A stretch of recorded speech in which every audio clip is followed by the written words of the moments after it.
नमस्कार दोस्तों, युक्ति आईएएस एकेडमी में एक बार फिर से आप सभी का स्वागत है। शुरू करते हैं अपनी आज के सबसे महत्वपूर्ण 10 करेंट अफेयर्स एमसीक्यू के साथ। इसके पहले जान लेते हैं 16 जून के सवाल के आंसर को।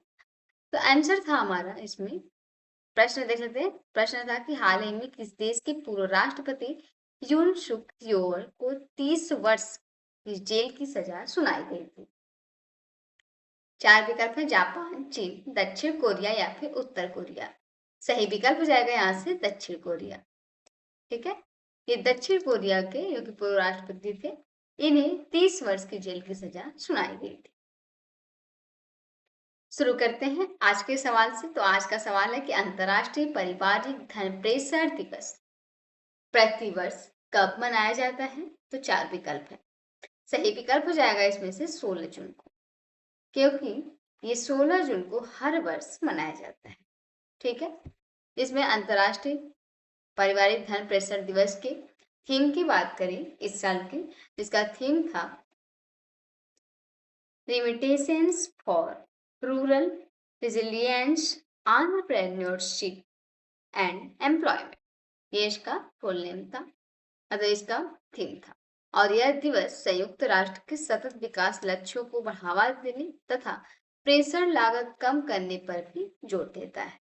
वहीं यह दिवस प्रवासी श्रमिकों द्वारा अपने परिवारों को भेजी जाने वाली धनराशि के महत्व को रेखांकित करता है। अगला प्रश्न है कि हाल ही में औषधि नियम 1945 में संशोधन कर इस दवा की बिक्री पर दी गई विशेष छूट वापस ली गई है। चार विकल्प है: एंटीबायोटिक, खांसी दवा की सिरप, दर्द निवारक दवा या फिर विटामिन सिरप। तो ये है सही विकल्प हो जाएगा इसमें से खांसी की दवा की सिरप। क्योंकि केंद्र सरकार ने औषधि नियम 1945 में संशोधन कर छोटे गांव में जो खांसी की दवा के सिरप की बिक्री पर दी गई छूट समाप्त कर दी है। अब इनकी बिक्री केवल विधिवत लाइसेंस प्राप्त फार्मेसियों के माध्यम से ही की जा सकेगी, जिससे दवाओं के वितरण पर नियामक नियंत्रण मजबूत होगा। अगला प्रश्न है कि केंद्रीय मंत्री श्री शिवराज सिंह चौहान ने कहा उच्च स्तरीय बैठक लेकर कि समग्र कृषि क्षेत्र की समीक्षा। चार विकल्प है: दिल्ली, मुंबई, गुजरात, कोलकाता। तो ये बैठक हुई है दिल्ली में। ठीक है, सही विकल्प हो जाएगा यहाँ से दिल्ली। और केंद्रीय कृषि एवं किसान कल्याण मंत्री जो कि शिवराज सिंह चौहान हैं, इन्होंने नई दिल्ली स्थित कृषि भवन में उच्च स्तरीय समीक्षा बैठक की, जिसमें केंद्रीय कृषि मंत्री शिवराज सिंह चौहान ने दलहन आत्मनिर्भर भारत के लक्ष्यों को प्राप्त करने के लिए अरहर, उड़द और मूंग जैसे दालों के उत्पादन को बढ़ाने पर भी काफी विशेष जोर दिया है, जिसमें खरीफ 2026 की तैयारियों, अल नीनो से निपटने की रणनीति, कपास उत्पादन और दलहन आत्मनिर्भरता पर भी चर्चा की गई है। आते हैं अगले प्रश्न पे। अगला प्रश्न है कि हाल ही में ड्रोन आधारित डाक सेवा का शुभारंभ किस राज्य में किया गया? चार विकल्प है: उत्तराखंड, असम, हिमाचल प्रदेश, अरुणाचल प्रदेश। इनमें से सही विकल्प होगा हिमाचल प्रदेश, क्योंकि अगर भारतीय डाक विभाग ने ये 12 जून 2026 को हिमाचल प्रदेश में ड्रोन आधारित डाक सेवा शुरू की है। यह सेवा मंडी प्रधान डाकघर और रेहड़दार शाखा डाकघर के बीच प्रारंभ की गई है, जो कि ड्रोन की मदद से 12 किलोमीटर की दूरी जिसे पारंपरिक साधनों से तय करने में कम से कम 2 घंटे से अधिक समय लगता था, अब केवल 6-7 मिनट में ही पूरी की जा सकेंगी। और यह पहल दुर्गम क्षेत्रों में भी डाक सेवाओं को तेज और अधिक प्रभावी बनाने की दिशा में एक महत्वपूर्ण कदम है। अगला प्रश्न है कि राजा महोत्सव किस राज्य में मनाया जाता है? चार विकल्प है: असम, उड़ीसा, झारखंड या फिर बिहार में। तो राजा महोत्सव की अगर बात करें, अगर ये क्वेश्चन में आ जाए, पूछा जाए, तो ये मनाया जाता है ओडिशा में। ये ओडिशा का एक प्रमुख लोक पर्व है, जो नारित्व और धरती माता की उर्वरता के सम्मान में मनाया जाता है। यह त्योहार जून माह में, जो कि 3-4 दिनों तक मनाया जाता है, और इस दौरान कृषि कार्य रोक दिए जाते हैं और महिलाएं नए वस्त्र पहनकर इसे झूला वगैरह झूलती हैं। और यह पर्व प्रकृति और महिलाओं के प्रति सम्मान का प्रतीक भी माना जाता है।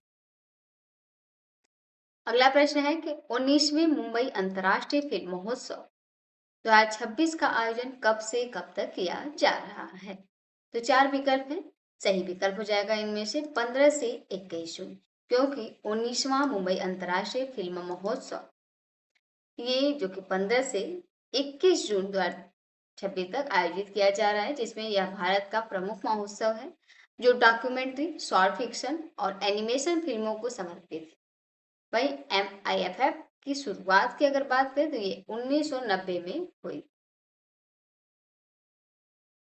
अगला प्रश्न है कि हाल ही में DRDO ने किस स्वदेशी मिसाइल का सफल उड़ान परीक्षण किया है? 4 विकल्प हैं। ब्रह्मोस, आकाश, LRL, एशियम या फिर नाग। तो सही विकल्प हो जाएगा यहाँ से LRL एशियम। ठीक है। वही इसके फुल नेम की बात करें तो long range land attack cruise missile, ये इसका फुल नेम है LRL एशियम का, जो कि DRDO ने 15 जून को ओडिशा के डॉक्टर APJ अब्दुल कलाम द्वीप से लंबी दूरी की सतह पर हमला करने में सक्षम क्रूज मिसाइल का सफल परीक्षण किया था इस मिसाइल का। वहीं यह एक जो कि 100% स्वदेशी रूप से विकसित क्रूज मिसाइल है। अगला प्रश्न है कि हाल ही में ASI ने किस डैनिश जहाज के अन्वेषण हेतु डेनमार्क के नेशनल म्यूजियम के साथ समझौता किया? 4 विकल्प हैं। सही विकल्प हो जाएगा इनमें से ओरिसन। ठीक है।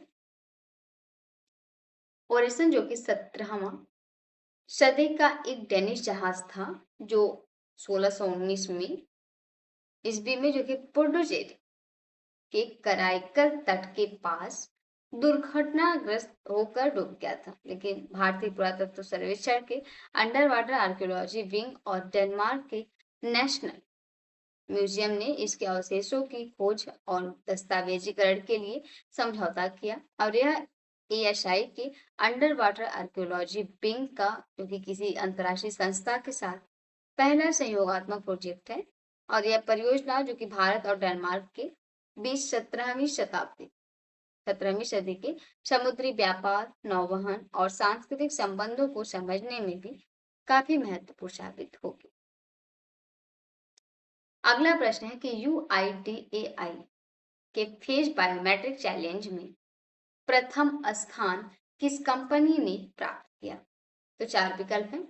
IDBIO ने, इनोवेटिक्स ने, न्यूरो टेक्नोलॉजी ने या फिर परफोस ने। तो ये किया है, सही विकल्प हो जाएगा यहाँ से IDBIO ने। इसने जो कि आयरिश चैलेंज में प्राप्त किया है प्रथम स्थान। वहीं फेस चैलेंज में अगर देखें तो इसमें किया है इनोवेटिक्स ने। ठीक है, सही विकल्प हो जाएगा यहाँ से, दोनों बता दिया हमने और ये इसका हो जाएगा। आयरिश चैलेंज में अगर पूछेगा तो IDBIO ने प्रथम स्थान प्राप्त किया और वहीं फेस चैलेंज में जो कि स्लोवाकिया की इनोवेटिक्स कंपनी प्रथम स्थान पर रही। और ये जो कि UIDAI ने IIT हैदराबाद के सहयोग से फेस और आइरिस बायोमेट्रिक्स STK चैलेंज आयोजित किया था। वहीं इस पहल का उद्देश्य उन्नत बायोमेट्रिक्स पहचान तकनीकों को बढ़ावा देना और स्वदेशी समाधान विकसित करना है। अगला प्रश्न है कि हाल ही में GI टैग प्राप्त करने वाली जादव पटियार पेंटिंग किस राज्य से संबंधित है? अभी हाल ही में से GI टैग प्राप्त हुआ है। 4 विकल्प है। ओडिशा, पश्चिम बंगाल, झारखंड या फिर छत्तीसगढ़। सही विकल्प हो जाएगा झारखंड, क्योंकि झारखंड की ये जादू पटियार पेंटिंग की बात करें तो झारखंड के संथाल परगना क्षेत्र की पारंपरिक स्कॉल चित्रकला है और इसे स्थानीय जादू पटुआ कलाकार प्राकृतिक रंगों से बनाते हैं। इसमें यह कला संथाल जनजाति की लोक कथाओं और सांस्कृतिक परंपराओं को चित्रों के माध्यम से दिखाती है। आज का सवाल है आप लोगों के लिए कि हाल ही में इंटीग्रेटेड एक्वा पार्क की आधारशिला कहाँ रखी गई? 4 विकल्प है। पटना, गया, भोजपुर या फिर मुजफ्फरपुर में। सही विकल्प को आप लोगों को कमेंट बॉक्स में जरूर बताना है।